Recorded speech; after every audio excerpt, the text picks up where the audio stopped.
Kalian akan rugi jika ketinggalan sharing kita kali ini yang akan membahas, bisakah memori diedit?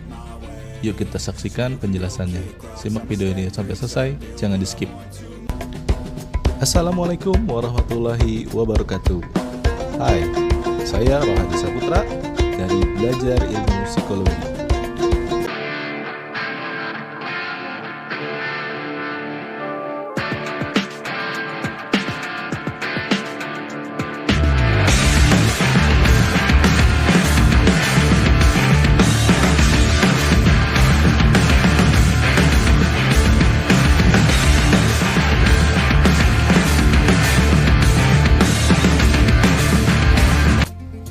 Ingatan adalah hal sehari-hari yang hampir kita anggap remeh.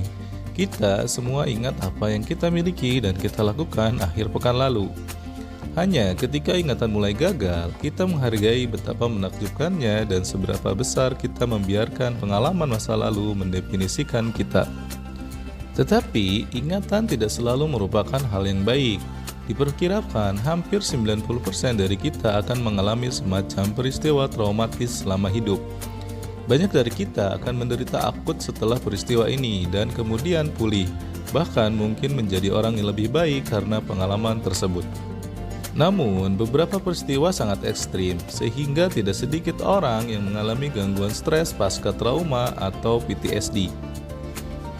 PTSD merupakan kondisi kesehatan mental yang melemahkan, yang ditandai oleh gejala seperti ketakutan dan kecemasan yang hebat, dan kilas balik dari peristiwa traumatis. Gejala-gejala kesehatan mental tersebut memiliki dampak besar pada kualitas hidup seseorang.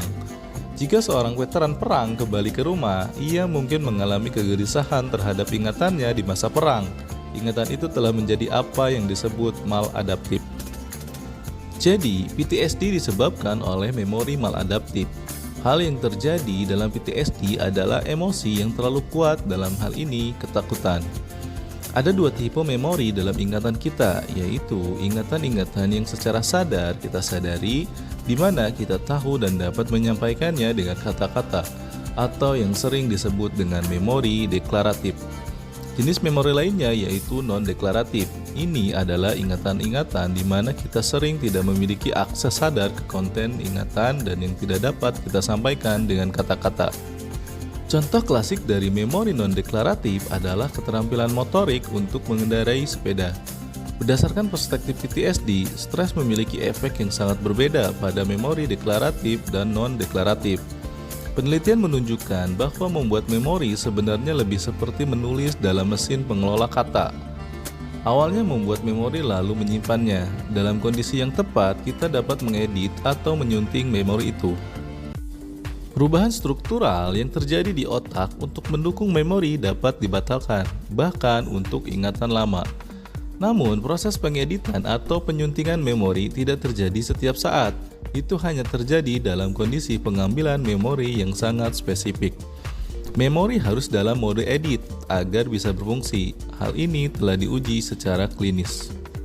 Pendekatan radikal baru sedang dikembangkan untuk mengobati gangguan stres pasca trauma. Pendekatan ini bertujuan untuk menghancurkan memori emosional maladaptif. Propranolol merupakan obat yang diteliti dapat menghancurkan ingatan ketakutan pada manusia, tetapi secara kritis itu hanya berfungsi jika ingatannya dalam mode edit. Itulah sharing kita kali ini tentang pembahasan bisakah memori diedit dan penjelasannya. Like video ini jika bermanfaat, share kepada teman yang membutuhkan, dan jangan lupa subscribe untuk mendapatkan update terbaru dari channel ini. Terima kasih.